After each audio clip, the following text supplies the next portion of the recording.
বোনের আমার বোন মেরা লাইছে, আমার বোনের কন্যাইয়া মুরাইয়া মাইরা আমার বোনে মরে না করে করতে পারিয়া যায় না করে এর লাগে হাইয়া বাজারেতে বিক্রির। পরকীয়ার জেরে গৃহবধূকে হত্যার অভিযোগ, পলাতক স্বামী, আত্মহত্যার দাবি শ্বশুরবাড়ির।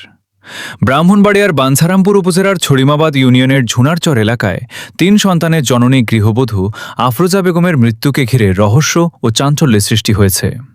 নিহতের পরিবারের অভিযোগ, স্বামী টগর মিয়ার পরকীয়া সম্পর্কের বিষয়টি জানার পর প্রতিবাদ করায় আফরোজাকে হত্যা করা হয়েছে। তবে টগর মিয়ার পরিবারের দাবি, তিনি নিজেই কীটনাশক পান করে আত্মহত্যা করেছেন।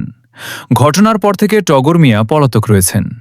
নিহত আফরোজা বেগমের বাবার বাড়ি উপজেলার দড়িকান্দি গ্রামে। মঙ্গলবার ১৪ জুলাই ঢাকা থেকে ময়নাতদন্ত শেষে মরদেহ ঝুনারচরে পৌঁছালে স্বজনদের আহাজারিতে ভারী হয়ে ওঠে পরিবেশ। ফরোজার বোনের অভিযোগ, প্রবাসে থাকা অবস্থায় টগর মিয়া অন্য এক নারীর সঙ্গে সম্পর্কে জড়িয়ে পড়েন। পরে দেশে ফিরে স্ত্রীকে বাবার বাড়িতে পাঠানোর জন্য চাপ দিতে থাকেন। এ নিয়ে দীর্ঘদিন ধরে দাম্পত্য কলহ চলছিল। এক পর্যায়ে পরিকল্পিতভাবে আফরোজাকে হত্যা করে ঘটনাটি আত্মহত্যা হিসেবে দেখানোর উদ্দেশ্যে তার মুখে কীটনাশক দেওয়া হয় বলে দাবি করেন তিনি। অন্যদিকে টগর মিয়ার পরিবারের ভাষ্য, এটি হত্যাকাণ্ড নয়, আফরোজা নিজেই কীটনাশক পান করেছেন। তবে স্বামী স্ত্রীর মধ্যে দীর্ঘদিন ধরে পারিবারিক বিরোধ চলছিল বলে তারাও স্বীকার করেছেন। বাঞ্ছারামপুর মডেল থানার ওসি মোহাম্মদ ইয়াসিন পুলিশ জানিয়েছে, ময়নাতদন্তের প্রতিবেদন, সাক্ষ্য প্রমাণ ও অন্যান্য আলামত বিশ্লেষণ করে ঘটনার প্রকৃত রহস্য উদ্ঘাটনে তদন্ত চলছে। তদন্ত শেষে প্রয়োজনীয় আইনগত ব্যবস্থা নেওয়া হবে। আমার বোনের কন্যাইয়া মুরাইয়া মাইরা আমার বোনে মরে না করে করতে পারিয়া যায় না করে এর লাগে হাইয়া বাজারেতে বিক্রির বড়ি আন্নাসে গালে গুলাইয়া করে আমার বোনের ভিতরে মারছে। জানি তুমি সাক্কা গেছে গা তারা সবাই আসিল, মাও আসিল ঘরের মাঝে, কিন্তু তাও তো জানে না, আমি জানি না দেখছে নাকি না দেখছে।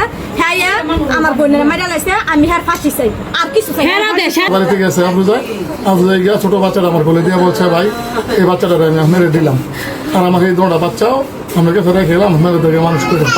এটা বলার পর আফরোজা ডলে ফিরে গেছে। বঞ্জিত আর বুকের মধ্যে আসিল, আর গালের মধ্যে শেষ লাগা আসিল, এই জাগরিত এই তিনটা অঙ্গের মধ্যে আসিল দাগ।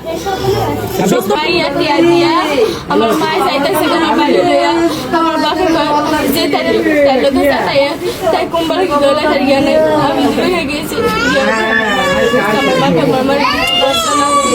আমার বাপা মামার একটা আছে বড় পারবো ফালছি। হ্যাঁ এতিম মানুষ মারছে, আমার নন্দের মাইরা লাগছে, অন্য নারী লাগি পরকিয়া করার লাগি। হ্যাঁ আমার নন মাইরা লাগছে, আর ফাঁসি চাই।